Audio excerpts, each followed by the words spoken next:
बेटी बचाओ, इन बेटियों को किन से बचाना था? भाजपा के सांसदों और मंत्रियों से। जी, माननीय प्रधानमंत्री जी ने नारा दिया था बेटी बचाओ, बेटी पढ़ाओ और खेलो इंडिया। मैं इन तीनों बातों पे आपसे बात करना चाहूंगी।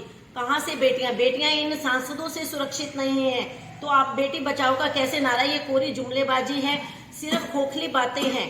और दूसरी तरफ अगर बेटी पढ़ाओ की भी बात आती है, आप मुझे सिर्फ हरियाणा में ही बताइए कितने ऐसे स्कूल हैं जो सिर्फ बेटियों के लिए बने हैं। धीरे धीरे सरकार स्कूलों को बंद करती जा रही है और गरीब माँ बाप मजबूर हो रहे हैं अपने बेटियों को प्राइवेट स्कूल में पढ़ाने के लिए। और खेलो इंडिया का नारा, खेलो इंडिया कहाँ से होगा जब इस तरह की घटनाएं होंगी? तो कैसे कोई माँ बाप अपनी बेटियों को खेलों में भेजेगा? आम आदमी नाश निश्चित है। तो ये सर्वनाश करने की शुरुआत इन लोगों ने, जो सांसद हैं, मंत्री हैं, इन्होंने कर ही दी है। तो जनता बहुत जल्दी इस बीजेपी सरकार को यहाँ से उखाड़ के फेंकने वाली है। युगों से भी आप देखते आ रहे हैं, चाहे वो द्वापर युग था जहाँ पे देवकी का अपमान हुआ तो कंस का सर्वनाश हुआ, कौरवों ने द्रौपदी का अपमान किया तो उनका समूल नाश हुआ।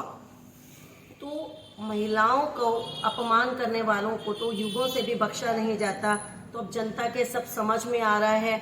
और जनता जो ये गूंगी बहरी सरकार है जो किसी भी पक्ष में सुनवाई नहीं करती है और महिलाओं के लिए जो दिन प्रतिदिन यौन उत्पीड़न के और बलात्कार के अपराध बढ़ते जा रहे हैं, तो मैं सरकार से पूछना चाहूंगी, मैं हमारे माननीय प्रधानमंत्री जी से पूछना चाहूंगी, क्या बीजेपी में गुंडे और बलात्कारी नेता ही भर्ती किए जा रहे हैं? तो अगर आपके नेता ही इस तरह के काम करेंगे तो आप आम जनता को, जो आम पुरुष हैं, उनसे किस तरह की उम्मीद रख सकते हैं? तो मैं माननीय प्रधानमंत्री जी से यही निवेदन करूंगी कि हमारे देश में और हरियाणा प्रदेश में महिलाओं की सुरक्षा के पुख्ता इंतजाम किए जाए और जो दोषी, जो इस तरह के नेता हैं, जो इस तरह के मंत्री हैं जिनको अभी तक बर्खास्त नहीं किया गया, उनको बर्खास्त किया जाए। और WFI की जो अध्यक्ष हैं उनको तो अपने पद से बर्खास्त के साथ साथ ही इसको निष्कासित करके दोबारा से पुनर्गठित किया जाए। जय हिंद, जय भारत। जो WFI के अध्यक्ष है उनका कहना है कि अगर मेरे ऊपर एक भी आरोप साबित होता है तो मैं फांसी लगाने को तैयार हूँ। देखिए, जुमलेबाजी में कुछ नहीं रखा होता, ये सिर्फ जुमलेबाजी है। कोई भी बेटी, कोई भी महिला बहुत जल्दी सब इस तरह से सड़कों पे नहीं आती। सबको अपनी इज्जत और अपना मान सम्मान बहुत प्यारा होता है। ये जो खिलाड़ी हैं ये दबाव में रहते हैं, ये कहीं ना कहीं इनको अगर ये आवाज उठाते हैं इनको पीछे धकेल दिया जाता है। सिर्फ इसी डर से महिला खिलाड़ी आगे नहीं आते। लेकिन अगर हमारी बेटी ने, विनिशा फोगाट ने इतना बड़ा कदम उठाया है तो इसमें सच्चाई है। किसी को कोई शौक नहीं है अपनी बेइज्जती कराने का और अपने काम धंधा छोड़ के इसी तरह से धरने पे बैठने का। और इस तरह के शर्मनाक घटनाओं के बिल्कुल खिलाफ है। मैं इसकी घोर निंदा करती हूँ और आम आदमी पार्टी हर तरह से अपने खिलाड़ियों के साथ, महिलाओं के साथ बिल्कुल साथ है। हम कहीं भी, जहां भी आंदोलन की जरूरत होगी न्याय के लिए, हम आंदोलन करेंगे और आम आदमी पार्टी का पूरा महिला संगठन कंधे से कंधा मिलाकर खिलाड़ियों के लिए न्याय की आवाज उठाएगा। सभी का ध्यान गुनहगारों को सजा दिलवाने में, लेकिन महिला की सुरक्षा बढ़ाने में, ऐसा क्यों?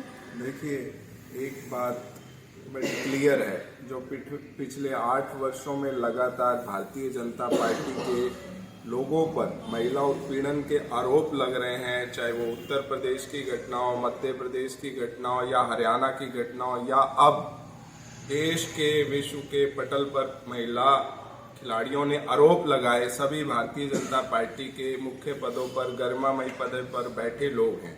इससे अब जनता को लग रहा है कि जो इनका मदर ऑर्गेनाइजेशन है आरएसएस की मानसिकता भी इसी का परिचायक बन रही है। उनके 95 वर्ष की आरएसएस की आयु में उन्होंने एक भी मुख्य पद किसी महिला को नहीं दिया, चाहे वो सह सरकार्यवाह का हो चाहे कार्यवाह का हो। इससे क्लियर है कि ये भारतीय जनता पार्टी की मानसिकता, आरएसएस की मानसिकता आप लोगों को लगने लगा है महिला सम्मान की नहीं है।